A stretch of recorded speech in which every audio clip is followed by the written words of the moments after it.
소문이 잘 나면은 잘 되는 곳이 세 군데가 있지요. 병원이 소문이 잘 나면 환자들이 미어 터져서 잘 되죠. 그 다음에 식당이 소문이 잘 나면은 사람들이 줄을 서서 기다립니다. 그 다음에 세 번째로 소문이 잘 나면 잘 되는 게 교회예요, 교회. 교회가 부흥하려면 그 교회 소문만 잘 내면 되는 거예요. 그런데 교회를 대표하는 사람 누구냐 하면 목사님이거든요. 그렇기 때문에 그 교회를 담임하는 목사님 소문이 잘 나면 교회는 자연히 부흥할 줄로 믿습니다. 그런데 삼성교회는 아주 부흥하는 교회가 지금까지도 부흥했지만 더 될 것 같아요. 왜냐하면 유병학 목사님 소문이 제가 전주에서 사는데 전주까지 들려요. 아주 기도 많이 하시고 성경 말씀을 아주 깊이 있게 아주 은혜롭게 잘 가르치시고 설교를 아주 능력 있게 하신다고 소문이 나 있어요. 그런데 제가 생각할 때 우리 삼성교회는 이름이 또 좋아. 삼성 기업이 우리나라에서 세계적으로 최고 아니에요? 예? 그런데 그 삼성 기업처럼 우리 삼성 교회가 군산에서 최고의 교회가 될 줄로 믿습니다. 여러분 코로나가 1년이 되어가지고 그 코로나 영향으로 인해서 우리들이 많은 여러 가지 어려움을 많이 당하고 있죠. 그래서 코로나가 유행하면서부터 생겨나온 새로운 뉴 노멀 시대라. 뉴 노멀이면 새로운 질서, 새로운 어떤 그런 체계의 세계가 되었다. 그렇게 이야기를 합니다. 그러면서 요즘에 하두가 뭐냐? 요즘에 세계적인 관심이요. 모든 일에 있어서 하두가 세 가지. 근데 한마디로 이야기해서 변화, 영어로 change라고 그렇게 이야기를 합니다만 변화의 세계가 되어버렸다는 이야기입니다, 지금. 그런데 변화에 대한 이야기를 다 할 수 없고 대표적으로 세 가지만 이야기한다면 첫째로 아날로그 시대에서 디지털 시대로 변화가 되어버렸다는 이야기예요. 우리 핸드폰 봐도 그러죠. 옛날에 아날로그 핸드폰하고 디지털 핸드폰하고는 차원이 다르죠. 지금은 디지털 시대가 되어버린 거예요. 그래서 우리 한국 교회가 온라인 예배를 세계에서 제일 잘 드린 거예요. 왜냐? 인터넷이 발달하고 한국이 말하자면 디지털 문화가 발달했기 때문에 세계 어느 나라 교회보다도 이 위기를 당했을 때 한국 교회가 위기를 잘 헤쳐나가고 있다. 그렇게 이야기를 합니다. 그런데 이 아날로그에서 디지털로의 그 변화라는 것은 놀라운 변화입니다. 제가 이제 은퇴하고 나서 이제 군산에 몇 분들 은퇴 목사님들 은퇴하고 나면 막상 갈 만한 교회가 사실 없어요. 그래서 그 예배드리기가 굉장히 방하고 그래가지고 같이 예배를 좀 드리자 해서 이제 은목교회라고 해가지고 제가 이제 몇 분 목사님들의 예배를 드려요. 오늘 주일날만 제가 와서 예배를 드립니다. 그런데 예배 드리는 숫자는 10명도 못 돼요. 사모님까지 합해서도 몇 분 안 되는데, 그런데 제가 예배 드릴 때 유튜브를 말하자면은 녹음을 하거든요. 그 디지털 시대죠. 그러니까 그 유튜브를 이렇게 이제 발송을 하는데 그 유튜브 보는 사람들이 일주일에 100명이 넘어요. 그러면 뭐 생각해 보십시오. 예배는 10사람이 못 드리는데 그 설교를 듣고 예배에 참여한 사람이 100사람이 넘는다. 한 주간에. 이게 엄청난 변화 아닙니까? 이 세상에 이렇게 엄청난 변화가 되어 있는 거예요. 그래서 앞으로 우리 교회가 부흥하고 발전하려면은 이 스튜디오를 만들어야 돼요. 이 스튜디오를 만들어서 목사님이 스튜디오에서 줌을 통해서 청년들, 직장에 있는 사람들, 가정에 있는 사람들, 또 뭐 멀리 있는 사람들하고 다 통화를 하면서 같이 신앙 상담도 하고 성경도 가르치고, 그런 이제 변화를 우리가 적응할 줄 아는 교회가 될 때에 큰 발전이 있을 줄로 믿습니다. 두 번째 변화는 어떤 변화냐 하면은 지방화 시대에서 세계화로 변화가 된 거예요. 여러분 텔레비전에 앞에 앉아 있으면은 저 영국에서 이제 미국에서 무슨 대통령 취임한 것이라든지 뭐 소련에서 뭐 러시아에서 되어진 일 다 여기서 알고 있죠. 옛날에는 그 지방에서 죽을 쓴지 밥을 끓은지 뭐 어떻게 알았습니까? 완전히 세계화가 돼버린 거예요. 제가 아까 이야기했지만 제 설교를 홍콩에서도 듣고 미국에서도 들어요. 유튜브로. 세계화된 거예요. 네? 그래서 옛날에 요한 예술가가 뭐라고 했어요? 세계는 나의 교구라고 그랬는데 그걸 실감하게 되는 거예요. 이렇게 지방화 시대에서 세계화 시대로 변화가 지금 되고 있다. 그 다음 하나는 뭐냐 하면은 기억의 세대에서 기억의 시대에서 상상의 시대로 변화가 됐다는 얘기는, 여러분 기억의 반대말은 망상이라고 이야기할 수 있죠? 아닙니다. 기억의 반대말은 상상이에요. 상상. 여러분 기억은 뭐냐 하면은 과거를 말한 거예요. 그렇죠? 기억은 과거 것을 아는 거 기억. 과거인데 상상은 뭐냐면 미래라 그 말입니다. 그러니까 오늘의 변화는 기억, 과거에서 미래로 엄청난 변화를 지금 하고 있다는 이야기입니다. 그래서 코로나 이후에 이 세계는 지금 완전히 변화라고는 하두 속에서 지금 말씀드린 대로 아날로그에서 디지털로, 지방화에서 세계화로, 과거에서 미래로, 기억에서 상상으로 엄청난 놀라운 변화의 세상이 오늘의 세상이 되었다는 이야기입니다. 그래서 우리 교회가 부흥하고 발전하려면 어떻게 해야 되냐면 이 변화의 세상에서 뒤떨어지면 안 되겠죠? 예? 이 변화의 세상의 파도를 타고 같이 나아갈 때에 그때 우리 교회도 부흥하고 성장할 줄로 믿습니다. 그런데 그렇기 때문에 이제 교회의 기준이 달라졌어요. 옛날에는 교회의 기준이 세 가지입니다. 첫째로 건물이 얼마나 좋냐. 저도 군산 성강교회 크게 잘 지었죠. 비전센터도 지었죠. 그리고 뭐 그 앞에 주차장도 문시장하고 이야기해서 다 만들어 놨죠. 뭐 다 뭐 건물 짓느라고 고생 많이 하고 빚 갚으려고 빚만 갚으다가 은퇴했어요. 저는 고생 많이 했는데 지금은 건물이 문제 아니에요.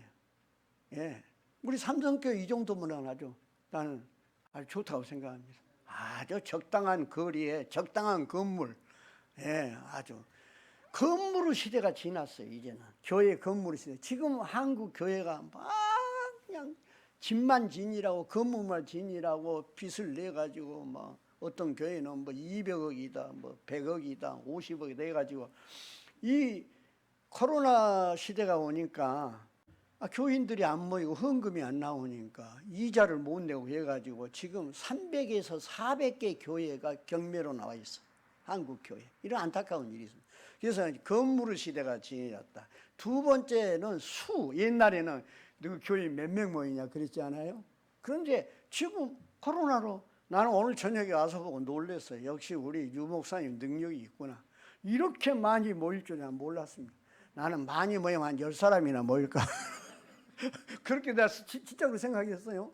그런데 참 삼성교회가 정말 은혜가 있고 목사님의 능력이 있구나 하는 것을 이제 체험이 됩니다. 그런데 지금 모입니까? 3분의 1도 안 모여요. 왜냐? 지금 한 교회에 예를 들자면 10% 이상 모이지 못하게 한다. 어떻게 합니까? 그래서 수에 대한 개념이 없어져요. 그래서 자연히 또 세 번째로 수가 안 모이니까 재정이 헌금이 잘 안 거치죠. 물론 온라인으로 보낸다 하지만 믿음이 특별한 분들이나 하지 일반 사람들은 그렇지 않잖아요. 그래서 옛날에는 교회를 기준으로 삼을 때 건물, 수, 재정을 가지고 이야기했지만 지금 이 변화의 시대에 그 말이에요. 그런 기준이 아니라 그 말입니다. 그렇다 하면 이런 변화의 시대에 우리 교회가 하나님의 몸된 교회로서 복음을 전하고 구원의 역사를 이루어야 되는데 어떻게 해야만이 되느냐 하는 것이 바로 세 가지입니다. 하나는 뭐냐? 공동체성을 굳건히 가져야 된다. 삼성교회라고 하는 공동체가 확실한 그런 정체성을 가지고 그 공동체성을 가져야 된다. 그 이야기예요. 그 다음에 두 번째로 뭐냐 하면 관계성을 가져야 돼요. 비록 우리가 코로나 때문에 만나지 못한다 할지만은 뭐 매스컴을 통해 온라인을 통해든지 또는 무슨 스마트폰을 통해든지 무엇이든지 긴밀한 정보와 교환의 관계성을 가져야 된다는 이야기죠. 세 번째는 어쩌냐? 세밀함이 있어야 된다는 이야기입니다. 그래서 성도들이 말하자면 어려움을 당한 사람, 어려운 처지에 있는 사람, 어떤 손해를 많이 보고 있다는 사람인지 힘든 사람들을 그때그때 잘 파악을 해야 된다. 아주 세밀해야 된다. 그렇게 해서 그들을 상담하고 위로하고 격려하고 도움의 손길을 줘야 된다는 이야기입니다.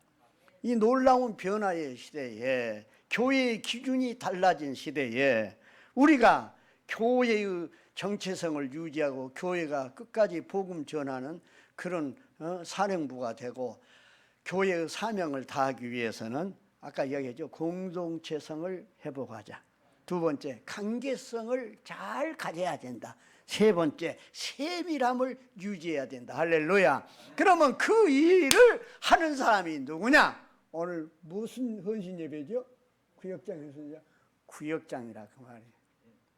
그래서 저는 이야기합니다마는 어느 교회든지 구역장이 살아있으면 그 교회는 되고 구역장이 죽으면 그 교회는 안 되게 돼 있어. 왜냐? 이 공동체성, 관계성, 세밀함을 이끌어 나가는 사람은 누구냐 하면은 목사 혼자 어떻게 하겠어요? 다 안 되죠. 장로님들이 다 하겠어요? 안 돼요. 이제는 소그룹 운동으로. 그래서 지금도 한국 교회가 이 코로나 중에서도 흔들리지 않고 잘된 교회가 어떤 교회냐 조사를 해보니까 소그룹이 잘된 활발하게 움직이는 교회는 끄떡 없는 거예요. 이 세 가지 공동체성, 관계성, 이 세밀함이 유지되기 때문에. 이해하십니까 여러분? 그래서 이 일을 가장 잘할 수 있는 사람이 누구냐? 구역장이라고 말이에요. 그래서 이제 교회에서는 그 어떤 직책을 가진 사람보다도 구역장이 굉장히 VIP, important, 아주 very important man, person, VIP라고 말이에요. 최고의 역할을 할 수 있는 사람이 구역장입니다. 그래서 한번 따라서 합시다. 구역장이 살면 교회가 살고 구역장이 죽으면 교회가 죽은다. 그래서 오늘 성경 본문 말씀도 보면 사도행전 6장이 교회가 여러 가지 그때 시대에 뭐 구제라든지 뭐 관리라든지 어려운 문제가 있는데 그래서 손 빠진 사람들이 있었고 불평불만이 나오지요. 불평과 불만은 마귀가 틈타는 줄이에요. 그렇기 때문에 내가 불평과 불만을 하면은 나도 모르는 사이에 마귀가 틈타고 교회가 불평과 불만이 있으면 그 교회는 사탄의 역사가 끝이지 않는 거예요. 그래서 이제 사도들이 우리는 말씀 전하는 일과 기도하는 일을 전무하겠으니까 그 말이에요. 교회의 정체성을 유지하고 그 말이에요. 그러면서 관계성을 잘 갖고 세밀하게 교회를 잘 이끌어 나갈 사람을 뽑아라. 요즘 말로 하자면 요즘 시대로 하면 구역장을 뽑아라 이야기예요. 이해하십니까? 그런데 뽑는데 어떤 사람을 뽑아야 하느냐 하는 이야기, 중요한 이야기입니다. 세상에서는 어떤 사람의 직원을 뽑는다든지 뭐 어떤 사람의 책임자를 뽑으면 학벌을 보고 그 다음에 그 사람의 무슨 나이를 보고 그 사람의 어떤 여러 가지의 뭐 배경을 보고 그런 조건에 의해서 뽑지 않아요. 그런데 하나님의 일꾼, 교회에서 일하는 일꾼의 조건은 그런 세상적인 거 학벌 보라는 말도 없고 재산 보라는 말도 없고 그 뭐 지역 보라는 말도 없고 그런 거 전혀 없어. 나이 보라는 말도 없어요. 뭐냐? 첫째로 성령 충만한 사람. 할렐루야. 교회는 성령 충만한 사람이 구역장이 돼야 된다는 이야기죠. 왜냐? 교회가 뭐 때문에 시작이 됐어요? 오순절날 마가의 다락방에 120문도가 모였을 때 성령이 불의 혀와같이 비둘기같이 임하더니 교회가 생겨난 거예요. 그래서 교회는 성령의 피조물입니다. 믿습니까? 그렇기 때문에 교회는 정치공학으로 정치 논리로 한 데가 아니에요. 교회는 어떻게 해야 되냐? 성령의 은혜로만 해야 되는 거예요. 할렐루야. 그래서 교회는 성령 충만해야 돼요. 그리고 그 교회를 이렇게 봉사하고 이끌어가는 일꾼들은 첫 번째 조건이 성령 충만한 사람이 돼야 된다. 할렐루야. 이걸 우리가 절대로 잊어서는 안 될 줄로 믿습니다. 성령 충만해. 오늘날 한국 교회가 정말로 시험을 지금 당하고 있고 어려움 당하고 있는 사실이지요. 왜 그랬을까? 나는 우리 한국 교회가 옛날에는 말이죠, 기도원 운동이 있었고 옛날에는 한국 교회가 열심히 기도했고 열심히 모이고 부흥회도 하고 해서 영성이 충만했을 때 한국 교회가 성령이 충만했을 때 부흥한 거예요. 그런데 산업화 이후에 너무 한국 교회가 물질주의로 흐르다 보니까 정치공학에 의해서 총회나 노회나 말이야, 예? 뭐 여러 가지 교회 당회나 이것이 신앙 논리로 성령의 은혜로 돼야 되는데 정치 논리로 정치공학으로 하다 보니까 영성이 다 죽어버린 거예요. 한국 교회가. 그러니까 교회마다 안 싸운 교회가 없고 제가요 서울에서요 기차 전철을 타고 이렇게 가는데 청년들이 싸워요.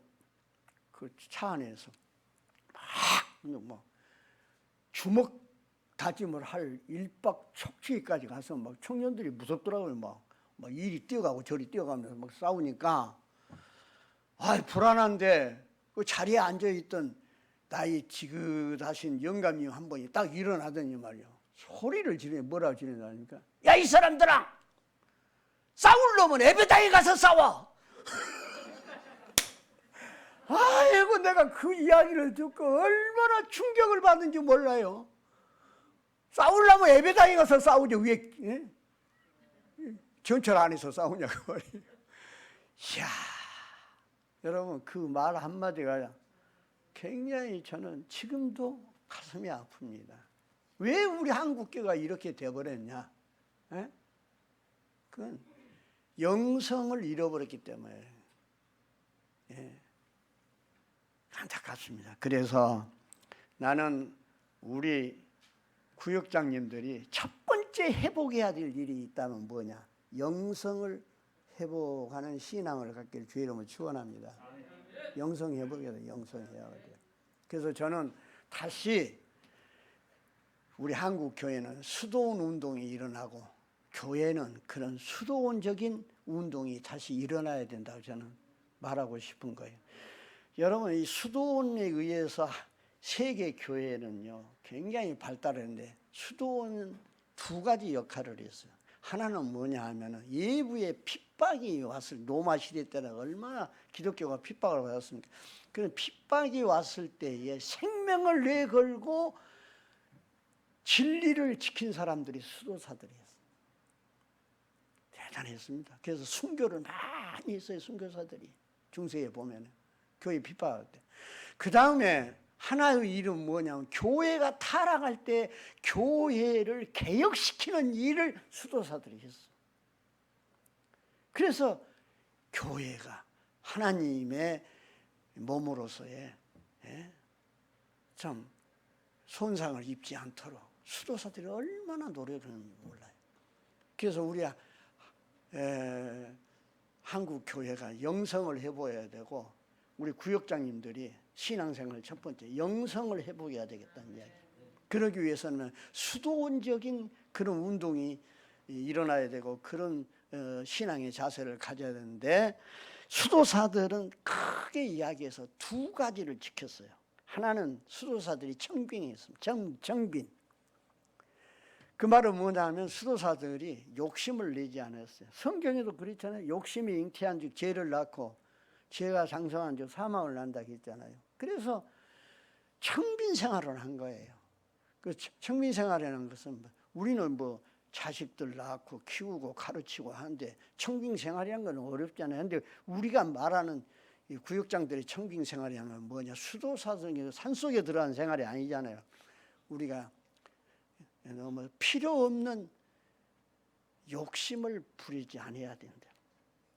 그 다음에 두 번째로 수도사들은 성결한 생활을 했습니다. 이 성결이라는 것은 성적으로도 성결한 생활한 것은 물론이지만은 무슨 생활이냐? 생활이 성결했어요. 아주 생활이 성결했어요. 그래서 우리가 영성을 회복하려면요, 어떻게 해야 되냐? 아까 이야기한 대로 욕심을 버리고, 두 번째로 그래서 청빈 사상을 갖고, 두 번째로 뭐냐 하면은 우리가 성결한 생활을 해요. 그래서 생활이 참 성결해야 된다. 그걸 여러분 앞에 이야기를 해주고 싶은 거예요. 네. 그 다음에 두 번째로 이야기하고 싶은 것은 모든 일을 믿음으로 하는 사람들이 돼야 된다. 구역장들은 오직 믿음으로 해야 된다. 그 믿음은 어디서 오냐? 내가 구원의 확신을 가졌을 때 강한 믿음을 가질 수 있는 것이죠. 여러분 신성종 박사, 신성종 목사를 여러분 아실 거예요. 그분은 어떤 분이냐면 우리나라 영락교회, 충영교회, 영락교회는 통합측이고 충영교회 합동측에서 제일 큰 교회 아닙니까? 우리나라 대표적인 교회. 옛날에 김영삼 대통령이 충영교회 장로 아니었습니까? 그런데 그 충영교회 담임 목사를 김창인 목사님 이후로 하신 분이에요. 우리나라 대표적인 교회 목사가. 그 다음에 두 번째로 그분은 공부를 많이 하고 외국에서 해가지고 저 합동측 총회신학대학의 대학원 원장을 한 사람입니다. 대단한 사람이죠. 그런데 그분에게 어떤 일이 있냐면 장모님이 계셨는데 그 장모님이 하루는 신박사, 신목사, 예? 내가 죽으면 천당 가겠지? 물어본 거예요. 그럼 어떻게 대답해야 되겠어요, 권사님? 그러고 말고요. 어머니는 천당에, 만당에도 가실 것입니다. 그래야 될 거 아니에요? 그런데 이분이 대답을 못한 거예요. 엄범부려버린 거예요. 왜 그랬을까?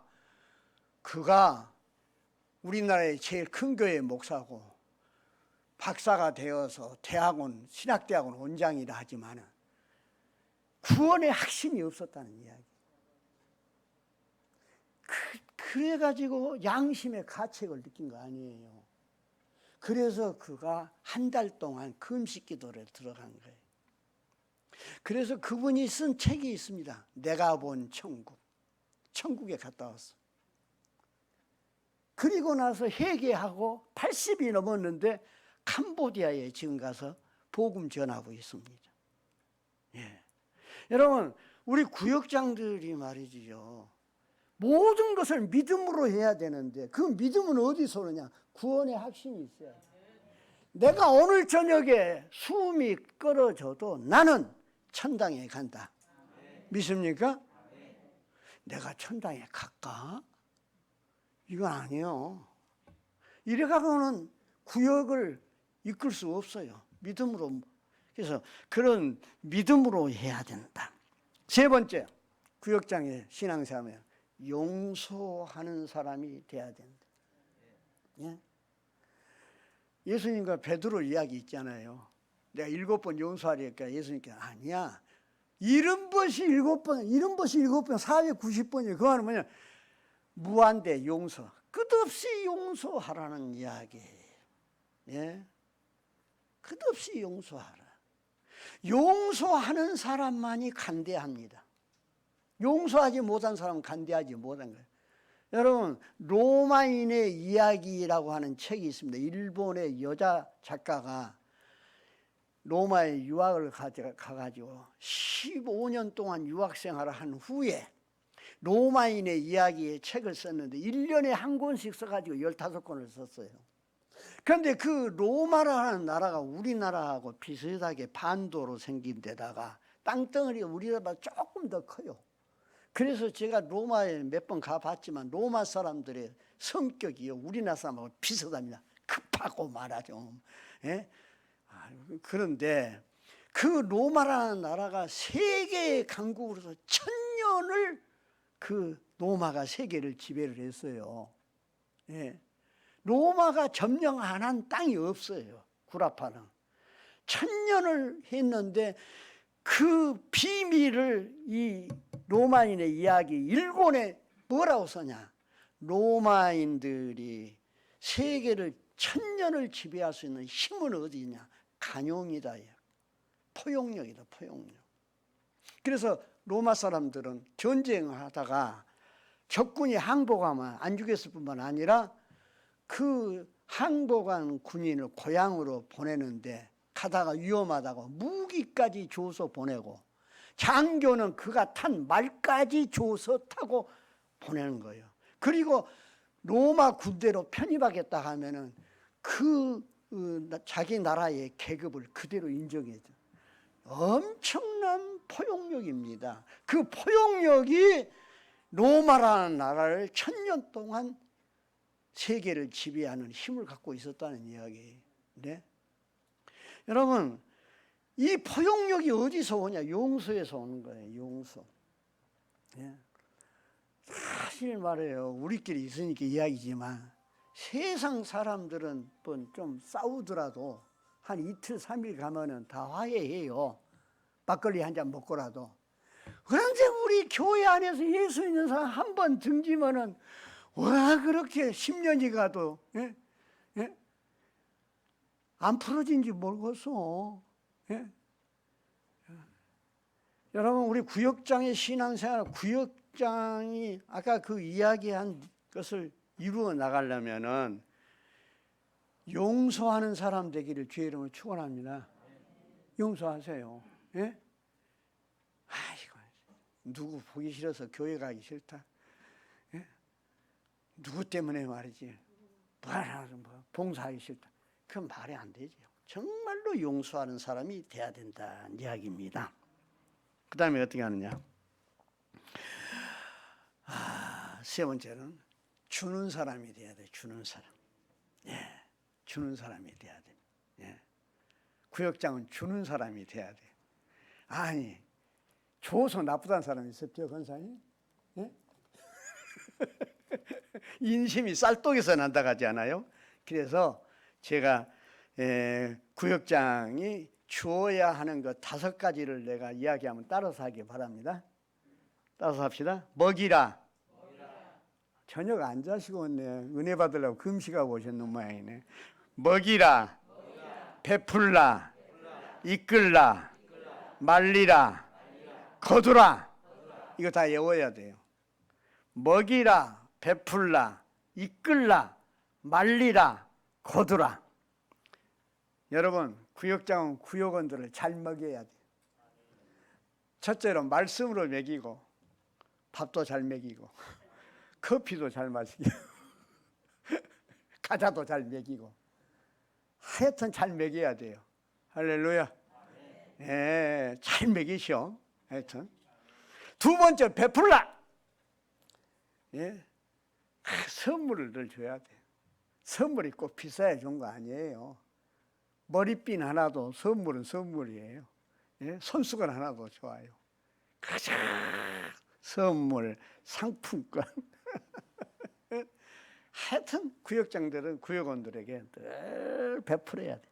이끌라. 뭘 이끌어야 하냐? 예배, 구역 예배를 잘 이끌어야 돼요. 여러분, 예배에 성공을 해야 됩니다. 예배에 성공하면은 신앙생활 성공하고, 신앙생활 성공하면 인생을 성공합니다. 할렐루야. 그래서 우리 구역장님들은 첫째로 뭐냐면 구역원들에게 예배에 성공하는 사람, 잘 예배를 이끌어야 돼요. 예? 예배를 참 은혜롭게 이끌어야 되죠. 예? 예배 드리면 1시간씩 드리지 말고 10분만 드려도 지루하지 않으면서도 그 에센스를 가지고 말이야, 알곡을 가지고 잘 아주 은혜롭게 예배를 이끌어야 돼요. 그래서 여러분의 구역이 예배에 성공하기를 주의 이름으로 축원합니다. 그러면 구역원들이 신앙생활 성공해요. 신앙생활을 우리가 제대로 하면요, 인생을 성공한 거예요. 잊어서는 안 됩니다. 말리라. 뭘 말려요? 이단을 잘 말려야 돼요. 아까 이야기했죠. 세미라. 구역원들의 신앙생활을 잘 살펴서, 그런데 여기서 뭐 사생활을 침해하라 그런 거 간섭하라는 이야기 아니에요. 그거 아니죠. 신앙생활만 잘 보살피라 그 말이에요. 그래서 저 사람이 뭐 이상한 선교단체를 안 가는가. 이번에도 뭐 열방 선교단체 그거 해가지고 지금 코로나 때문에 그랬는데,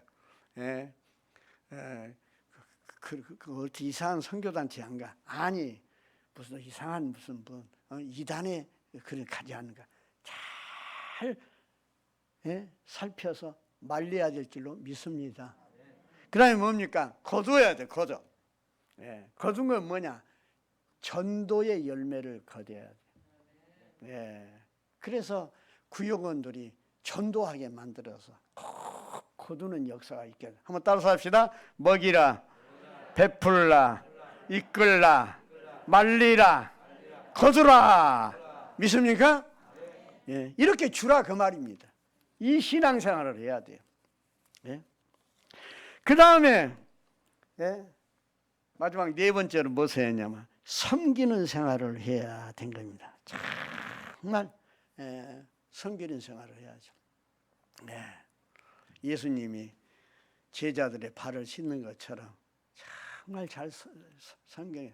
내가 섬겼을 때 내가 섬김을 받는 것이, 그러지 않겠어요? 네.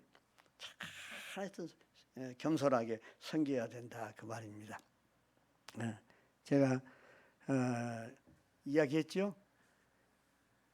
영적인 영성을 회복하자.